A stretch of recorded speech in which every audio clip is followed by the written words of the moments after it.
పోలీసులపై రాళ్లు విసిరి, కుర్చీలతో దాడి చేసి, వారి కళ్ళల్లో కారం చల్లి, చివరికి డీసీపీ కళ్ళలోగానే కారం, సీఐలు, ఎస్ఐల కళ్ళల్లో కారం అత్యవసరంగా ఆసుపత్రికి తరలించారు. తిరగబడ్డ రైతులు, మహిళలు.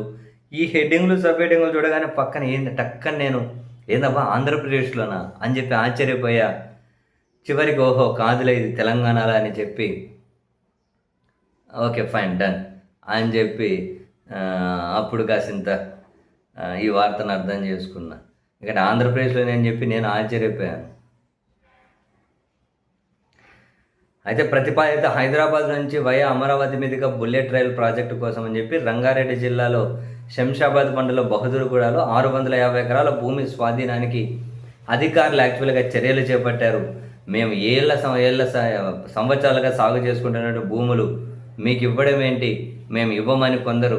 మీరు ఎంత నష్టపరిహారం ఇస్తామని చెబుతున్నారో అదంతా మొత్తం మాకు క్లియర్ చేసిన తర్వాతనే భూములు ఇస్తాం. మిమ్మల్ని నమ్మి మీ వెంట ఎవరు తిరుగుతారు అని చెప్పి మరికొందరు. మొత్తం మీద రైతులైతే ఈ భూముల స్వాధీనాన్ని అసలు అంగీకరించడం లేదు. వరుసగా దీక్షలు చేస్తూ ఉన్నారు. ఈ క్రమంలో దీక్ష చేస్తున్నటువంటి రైతులను అక్కడి నుంచి తరలించేందుకు ఏకంగా డీసీపీలో మొత్తం చాలామంది పోలీసులు వచ్చారు. పోలీసులు వచ్చి రావడంతోనే వాళ్ళని తరలించే ప్రయత్నం చేస్తే మహిళలు, రైతులు కుర్చీలతో దాడి చేసి, రాళ్ళు ఇసిరి, కళ్ళల్లో కారం పొడి జల్లి పోలీసులు చెల్లాచెదురయ్యారట. చివరికి డీసీపీ కళ్ళల్లో కారం పడితే పాపం మళ్ళా ఆడిపోతున్నాడు సారు. ఆ ఫోటోలు కనుక ప్రచురించుకుంటూ వచ్చాయి. చుట్టుకున్నారు, కారం తీసేసుకుంటున్నారు, కర్చీపులతో తుడుతున్నారు. పక్కన తీవ్రంగా తిరగబడ్డారు. మేము ఎప్పటి నుంచో సాగు చేసుకుంటారో మా భూములు మీకు ఇవ్వమని కొందరు.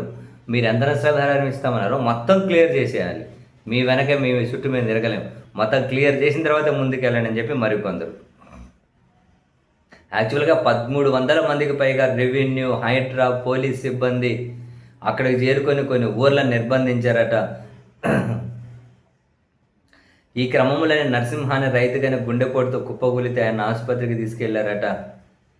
సో చాలా తీవ్ర ఉద్రిక్త వాతావరణం. తిరగబడ్డారు, రాళ్ల దాడి చేశారు, కుర్చీలు దాడి చేశారు, కారం పోళ్ళు చల్లారు. నిజంగా తెలంగాణలో ఏమాట కమాట కానీ తిరుగుబాటు, అక్కడ జనాల చైతన్యం. మనం ఎన్నో పాటలు వినింటాం కదా, తెలంగాణ ఉద్యమాల గురించి, తెలంగాణ పోరు గురించి, తెలంగాణ పోరుగడ్డ గురించి. సర్లే, జనాల చైతన్యం ఉంటేనే ఏవైనా సాధ్యమవుతాయి. జనాల చైతన్యం కాకపోతే ఎలాంటి పరిస్థితులు ఉంటాయో మనము కొన్ని కళ్ళ ముందు చూస్తూనే ఉన్నాం కదా, మళ్ళీ ప్రత్యేకంగా ప్రస్తావించడం ఎందుకు.